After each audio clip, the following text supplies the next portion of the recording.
activo, o sea, hay que darle calor. Con la temperatura le estamos dando calor.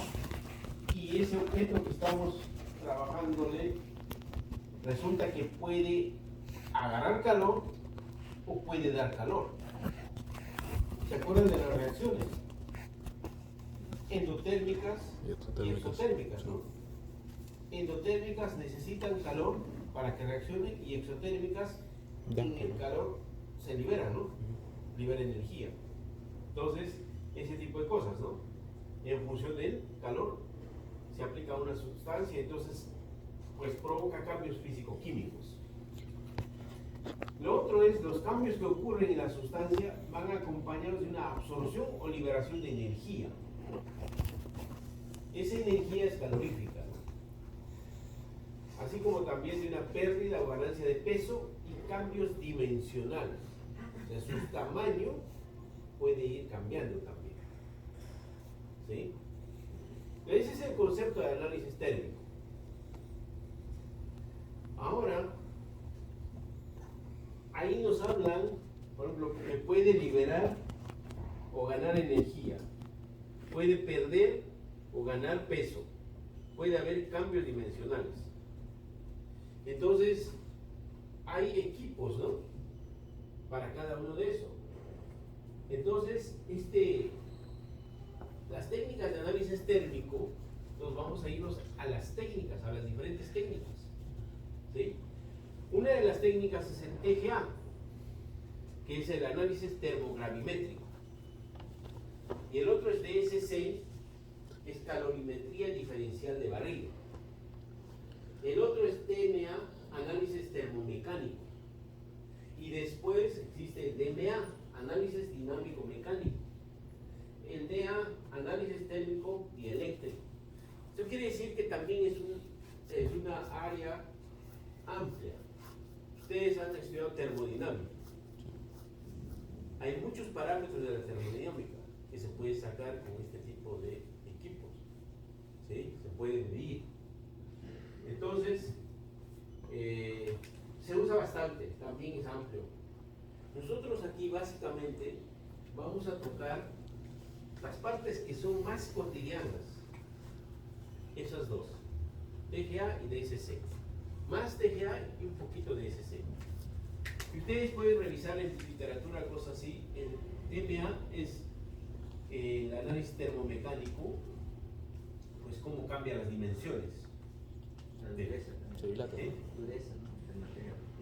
Dureza, ¿Dilatación? probablemente se puede hacer en función de la temperatura, pero no conozco ese equipo, ¿no? Las dimensiones sí lo miden. Y también miden la conductividad térmica. A medida que tienes temperatura bajando, cómo conduce, ¿no? O cómo disipa, ¿no? Entonces ese tipo de cosas también miden, ¿no? Entonces también su propiedad dieléctrica, ¿ves? Entonces son más específicos, pero vamos a ver estos dos básicamente. Entonces, vamos a ver la primera parte, que es análisis termogravimétrico, TGA. Consiste en calentar una muestra de manera controlada y registrar su cambio de peso de forma exacta. ¿Sí? TGA, entonces, ¿qué es lo que va a hacer? La variable independiente que nosotros le vamos a aplicar al cuerpo es calentar, ¿no? De manera controlada. Eso quiere decir que despacito podemos calentar, o rápido, o mantenerlo, o subimos a una temperatura y después mantenemos un rato, un tiempo, después otra vez subimos y mantenemos un tiempo. Todas esas variables puedes hacer. Eso, entonces, estamos hablando de un control de temperatura. ¿Sí? Tenemos que tener un sistema donde controla la temperatura con alta precisión y una balanza de precisión. ¿De qué precisión será la balanza? ¿De qué orden? ¿De? ¿Miligramos? No, no. Microgramos. ¿Microgramos o miligramos? Miligramos. Cuatro décimas. Que sean miligramos constantemente. Eso es muy, muy importante. Ahora, En estas pruebas se hacen cantidades pequeñas, miligramos, de un bonche de una cantidad de material. Tú agarras un poquito, homogenizas y ahí agarras, pones y pues representa eso, ¿no? Su propiedad. ¿Sí? Entonces, en esta técnica, permanentemente se va a medir la variación del peso, ¿sí? En función de la temperatura. Entonces, vamos a ver eso y vamos a ver uno de los equipos. Este es un equipo en la que, pues este es un hornito. Tienes la muestra y con un horno lo tienes que encapsular, o sea, la muestra la tienes que meter dentro del horno. Entonces el horno tiene que dar la temperatura, va a estar calentando homogéneamente en la muestra. Entonces, no está en contacto de resistencia nada, sino que está en el centro. ¿Sí? Y aquí viene una referencia y la otra, entonces te mide el cambio de peso. No, ni siquiera sé exactamente cuál es el principio. Eso hay que ir averiguando. ¿Sí? Entonces, tú programas y hoy en día pues todos esos datos salen se adquiere digitalmente y luego tú procesas esos datos. Antes se hacía por un plotter. Se conecta al equipo y el plotter empezaba a dibujar. ¿Sí? Yo tengo esos de plotter todavía y algunos, claro, digitales. Y este es otro equipo. El primero es horizontal. Aquí está el horizontal, el hornito, y aquí se pone la muestra. Entonces esto se mueve para aquí y para allá para que tú puedas poner la muestra. Entonces este es fijo. Este otro, fíjense, aquí está, este es el portamuestra. ¿Sí?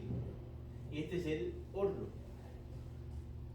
Entonces este horno se mueve para acá arriba o para acá abajo. Y entonces antes de poner, pues tú tienes que tarar tu portamuestra también. Tu portamuestra tiene que ser un material que aguante la temperatura. No puedes poner aluminio, cobre, cosas así, ¿no? Que se va a oxidar y va a cambiar con el tiempo. Entonces tu portamuestra, el crisol, o sea, donde vas a poner el material, tiene que ser uno que no cambie en el peso, en el intervalo de estudio que vas a hacer. ¿Cerámica? ¿Sí? Generalmente son cerámicas, aluminio o son de platino. ¿Sí? Y entonces, este es vertical y este horizontal. El que se tiene acá, hay uno, es vertical también. En semana. ¿Sí? Está a cargo del profe Abel Gutarra, del doctor Abel Gutarra. ¿Sí?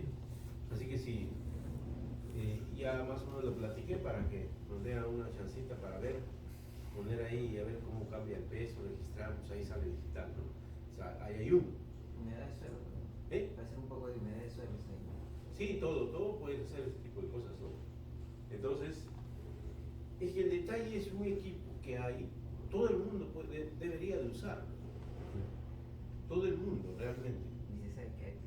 No sabía. Entonces, existe. Entonces, al menos yo ando chachareando, pegando y dice, ay, mira este. Porque venía de afuera, profe, pero después todo tiene su bucle, profe. No, pues que yo me sapo dentro de la laboratorio. Sí, son. Ok. Entonces, mira, ve, una de las aplicaciones muy importantes está en los polímeros. ¿Por qué creen que tanto avanzaron los polímeros en los últimos años? Diferentes tipos de polímeros, con muchas propiedades. Y pues lamentablemente es una contaminación impresionante. Los microplásticos. Es lamentable. Hace poquito fui a mi pueblo y resulta que la rata se estaba comiendo el maíz que antes que se cosechara. Y con las bolsas a las mazorcas lo habían amarrado para que la rata no entre, porque supuestamente cuando hace bulla, cuando en el de la bolsa, ya la rata se asusta y se va. Y funciona. Pero después de la cosecha lo dejan ahí, en el terreno. Y ese con el sol se va a ir descomponiendo y el microplástico y luego pues, va a entrar en el maíz. Otra vez. ¿No? Pues entonces yo les tuve que explicar y así me puse a recoger todas las bolsas. Sí, le digo, antes que se descomponga, porque después a la próxima el choclo que te vas a comer va a tener partículas y tú vas a digerir y en alguna parte del cuerpo se va a quedar y va a generar problemas. ¿No? Entonces, está bien, hay que hacerlo, pero después hay que confinarlo, ¿no? No lo hay que dejar allí. Era muy interesante ver ese, pues la gente de alguna manera se ingenia cómo resolverlo. Entonces, por ejemplo, ahí no solamente es para polímeros, para todo tipo de materiales.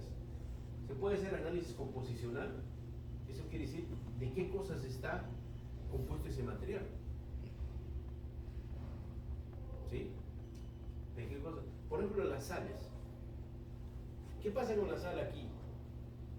Tú lo dejas la sal abierta, el bote, tu salero abierto, Se humedece. ¿y qué pasa? Se humedece. Absorbe A agua. la próxima vas y quieres hacer y no sale. Ya sale un chorro, se humedece. Entonces tú puedes medir cuánta humedad absorbió en 24 horas, en 48 horas, cosas así aquí. Entonces esa sal ya absorbió agua. Entonces para saber la humedad, lo que dice Walter, ¿no? Sí, igual puede ser de tierra también. Otro es que, por ejemplo, una sal de tetracloruro de estaño como fuente para óxido de estaño, o acetato de zinc, nitrato de zinc, hidróxido de zinc como fuente de zinc para generar nanopartículas de óxido de zinc. Tú tienes que saber a qué temperatura se descompone, cosas así. El tetracloruro de estaño tiene una parte del cloruro y el estaño está amarrado. Entonces tú tienes que ver, y está hidratado con agua, pentahidratado.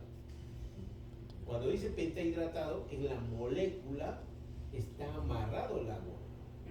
No está como humedad, sino es parte de la celda unitaria, ¿sí? Entonces, eso tienes que detectar, ¿no? Para que hagas tus reacciones, apliques la temperatura, qué sé yo.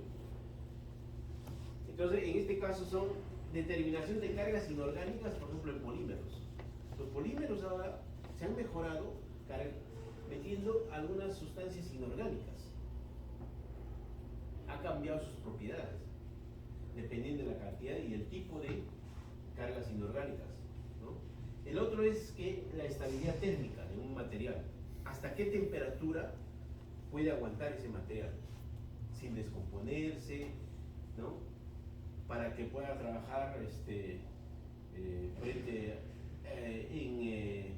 afuera a la intemperie, cambios de temperatura, si es estable o no es estable, cómo se va degradando, cosas así.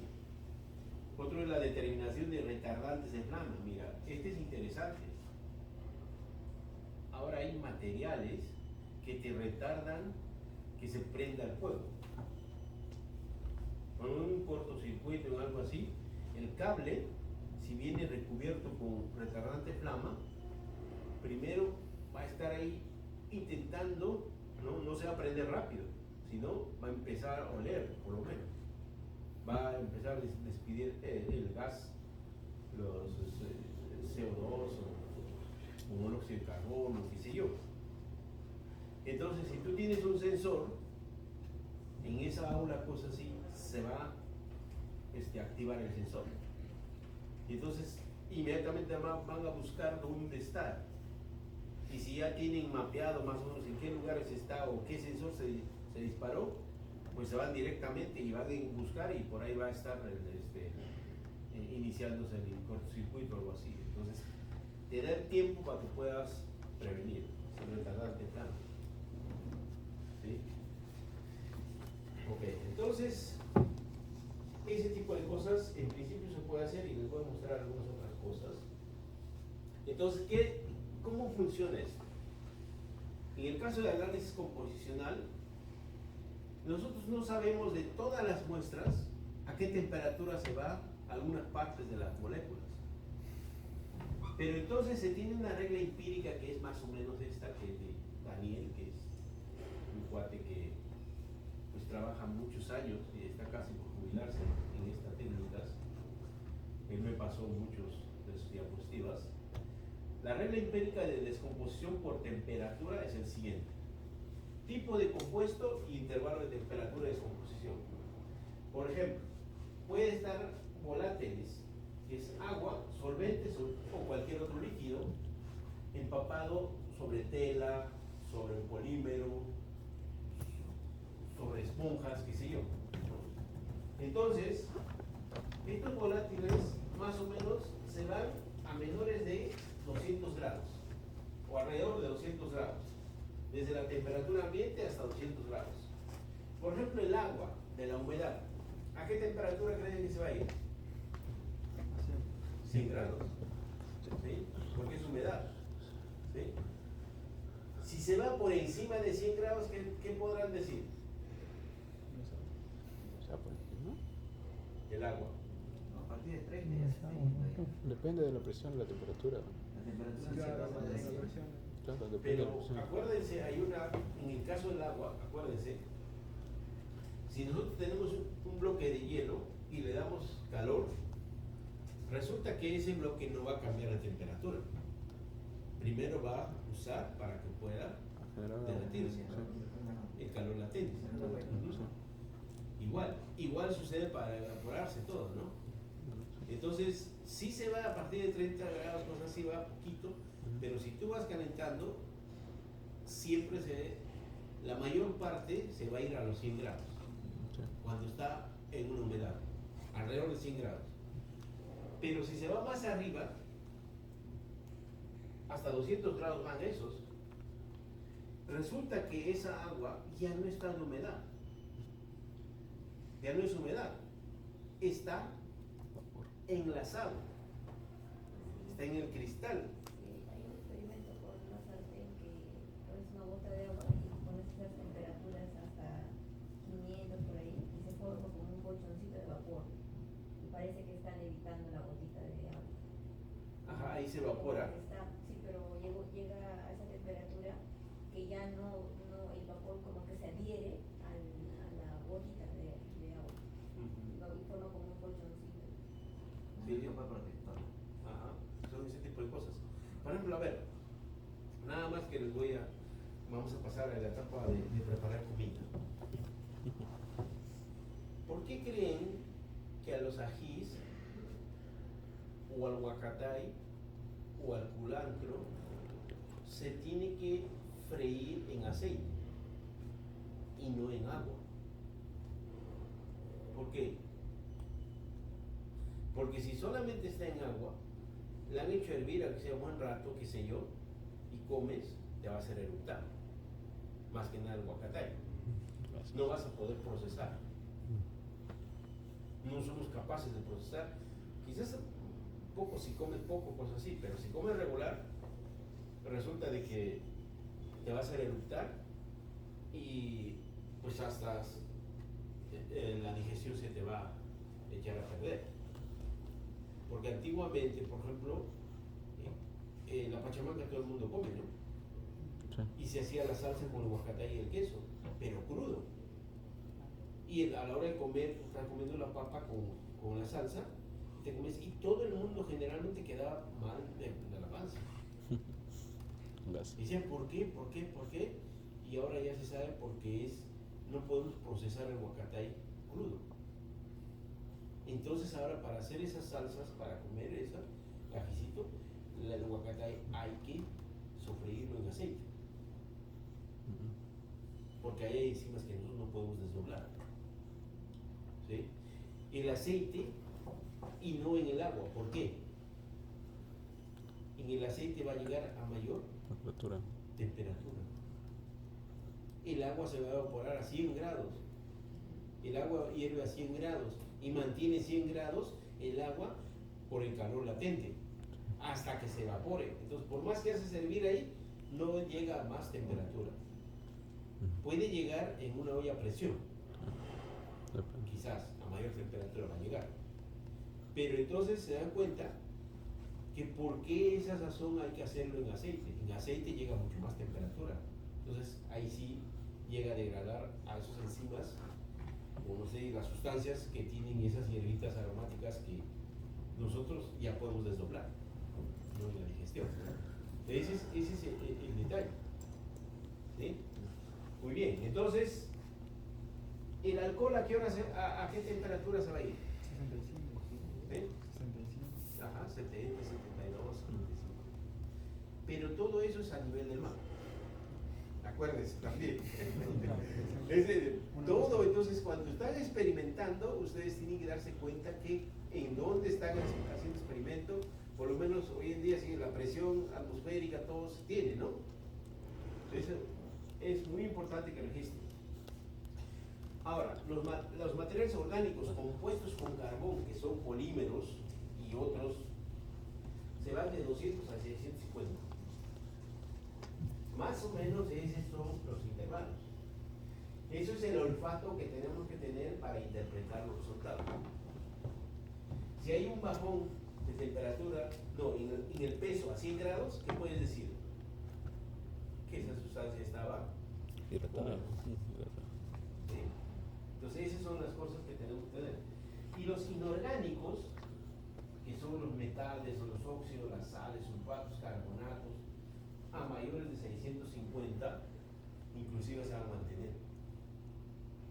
Inclusive en el polímero, si le has aumentado un inorgánico que es un óxido, le sigues calentando los óxidos, se van a fundir por encima de 1800, 1500, o sea, no se va a alcanzar ahí, se va a quedar ahí en peso horizontal y vas a saber cuánto de carga tuvo. Si agarras un pedacito de plástico y si tuvo alguna carga inorgánica, lo pones así, lo vas haciendo el tratamiento térmico por encima de 650 o antes, cuando ya se descompone el plástico y el plástico se va a convertir en carbón, y cuando el carbón se va a ir en CO2, ¿no? Se va a quedar la carga inorgánica, ¿sí? Y entonces vas a saber cuánto va a quedar. Si te han dicho, oye, esta carga tiene, en el control de calidad, dice, esta carga, este polímero tiene del orden del 7% de tal compuesto para tal propiedad. Ahora, ¿cómo determinas 7%? Agarras un pedacito, corres TGA de cualquier parte, y si te da eso, está bien, y si te da menos, o te da más, ¿no? Entonces, para ese tipo de... Entonces, los inorgánicos se van a por encima de esto. Entonces, esto 200 y 650 más o menos hay que tener presente cuando uno está viendo el termograma. Termograma. Sí, ¿no? Sí, es termograma, ¿no? Sí, sí. Aquí hay un ejemplo que le llegó a este amigo Daniel, que realmente Comex es una fábrica de pinturas, no sé si aquí venda. Allá es Anix. pintura. Anix. Y también hay pinturas de imitación. Entonces, un precio, tú decides cuál de ellos comprar para que tú puedas pintar tu casa por determinados ambientes. Y el precio es 3 veces más. Entonces, tú puedes revisar la calidad que tiene cada uno de ellos. Y ese tipo de cosas le llega a ese laboratorio, porque hace servicio a la industria.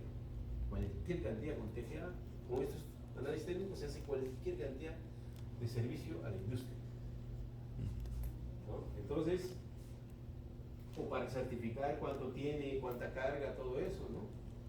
Se tiene que hacer un experimento. Entonces, resulta que en algún momento estaban cambiando etiquetas, ¿no? Y vendían uno que es de imitación como si fuera Comex. Y eso no falta en todas partes. Y entonces, resulta que en los procesos que hacían en las pinturas, estaba expuesto a determinados ambientes, no respondían. Y entonces se hizo el análisis y resulta que no era la formulación Comex, era una formulación y le reclaman a Comex y Comex tiene registrado y entonces dicen, no, sabes que esto ha sido adulterado, ha sido, y encuentran que las etiquetas de esos estaban adulteradas, o sea, era imitación. Entonces ese tipo de cosas suceden. Ahora, ¿cómo es ese termograma? Por ejemplo, ahí está. Fíjense, la línea verde, si se distingue, ¿no? La línea verde es el peso. ¿Ok? Y generalmente, mira, ¿ven? Aquí, size, 56.8460 miligramos. A la hora de poner el primer cachito, es un casi nada, le pone y pues te sale ese valor que lo pesó, la balanza ahí. A la muestra. La balanza de ese equipo. Entonces, ese es el 100%. ¿Sí? Ese es el 100% y a partir de allí va bajando. A medida que aumenta la temperatura, fíjense, este es 200, la temperatura, 200 grados, y aquí aproximadamente 100, ¿ve? Entonces tiene una humedad del orden de, pues, aquí es 50, sí, pues del orden de 50, 55%, porque todo esto que ha bajado, ¿no? 20, 40, 50 y un poquito más. ¿Sí? Todo lo que se ha ido es la humedad. 63. Entonces hay que interpretar el porcentaje, ¿no? Desde acá hasta acá, 20, de aquí a aquí, 40, 50, 55 aquí. Hasta 60 podríamos decir quizás. 63. Y después fíjense, una vez que se va toda esa humedad, poquito más, mayor de 100 grados, y después se mantiene estable. Y después empieza a bajar otra vez, pero ya este es 300, 350. Y después todavía, mira, baja un poquito y después ya se mantiene constante. Ese constante es del orden de un poquito más de 10%. ¿Ve? Fíjense, hasta estas temperaturas, 800, se mantiene constante. Y la cantidad de material que se está poniendo es un casi nada. Ahora, este es el plotter. Este está dibujado con un plotter que era, pero resulta de que en el plotter, en el software, para que le digas, ahora le dices al plotter, le cambias de lápiz y le dices, ¿sabes qué? Quiero derivar esta curva. ¿Para qué quieres derivar? ¿Máximo? Máximo. Para encontrar los puntos Máximo. de inflexión, que esos son los puntos donde ha cambiado la temperatura, ¿no? Entonces fíjense aquí, quizás a simple vista podemos decir hay uno solo, pero mira, aquí hay dos. Ajá, aquí hay un hombrito, ¿ves? Para identificar de manera exacta. Ahí sí usamos nuestra derivada, ¿no? El cálculo. Y aquí también hay uno solo, aquí hay otro cambio, ¿ves? Y después ya no hay. Como aparentemente aquí podría haber, pero pues es casi nada. Entonces esa es la derivada, en ese eje está la derivada y esos son para determinar los puntos de inflexión. Y entonces en el mismo equipo, en el software, tú puedes decir, a ver, mídeme desde acá hasta acá, ¿qué porcentaje es? Mira, hasta acá se ha ido 63.32%. Te calcula el porcentaje o te calcula que se ha ido 36.0 miligramos de estos. Y el resto, pues es el que queda, ¿no? Y después dices, a ver, desde esta temperatura de 200 hasta 625, 650, 625, ¿cuánto se ha ido? 24.42% más a eso, y eso significa 13.8 miligramos. O sea, te cuantifica. ¿Cuánto?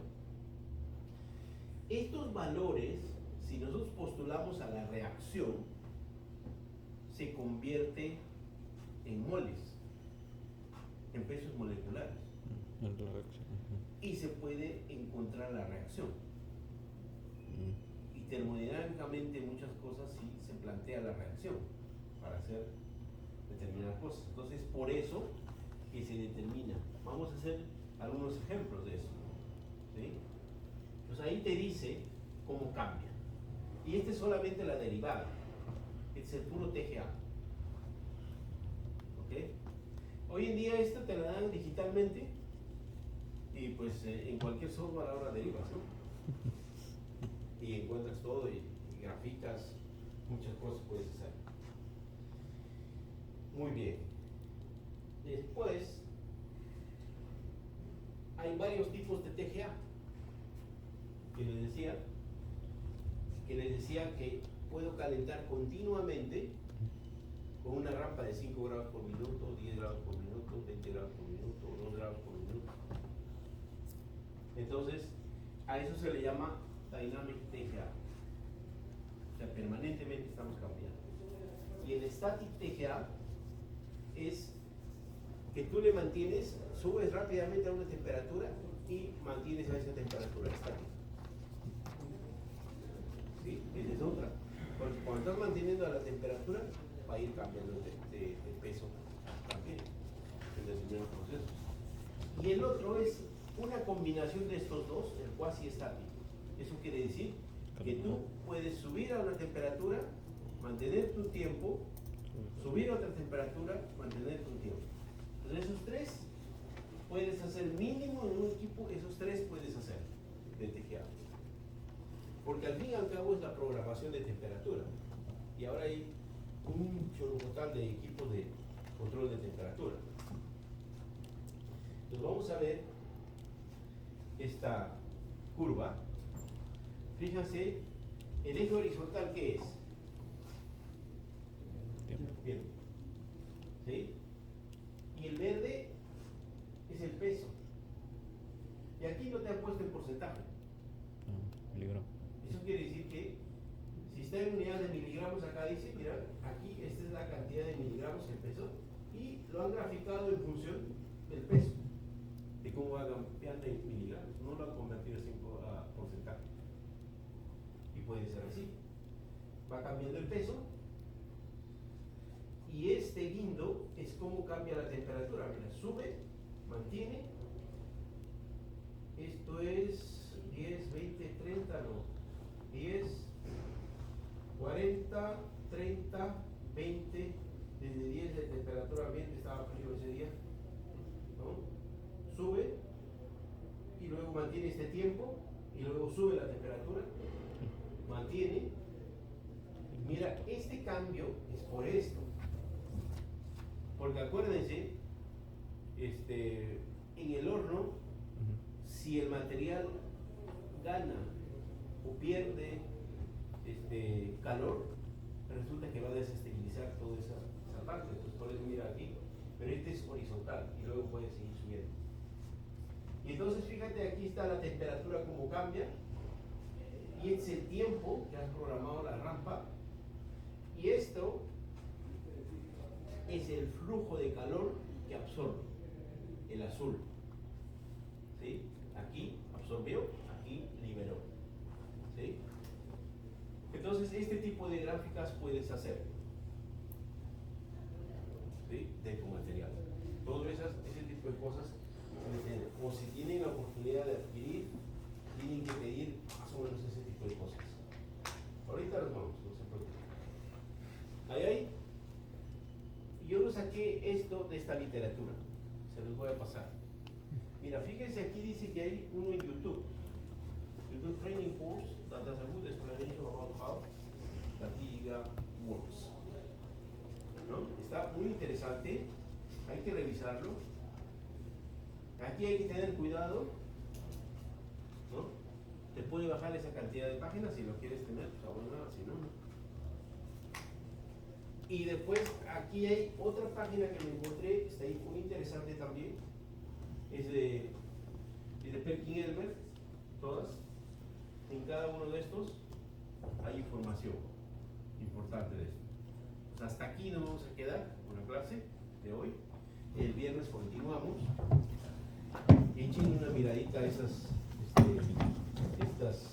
Está interesante.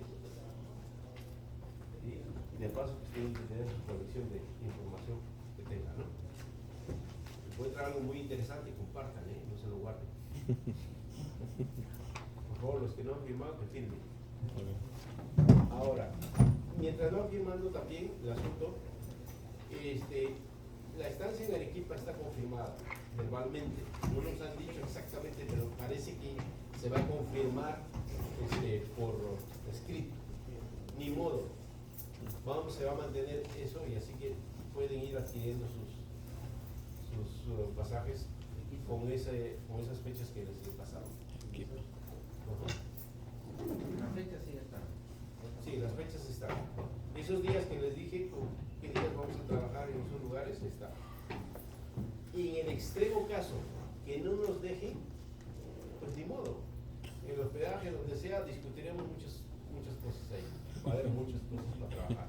Ni modo. En el extremo caso. ¿Sí? Así que está confirmado esas fechas. Para hacer entonces, yo también voy a empezar a buscar Oye, es interesante ese Airbnb que encontraste, ¿no? Sí, pues hay que asociarse con la gente, con los colegas que van a ir y vas a abaratar costos, ¿sí? Okay. Sale, entonces por favor.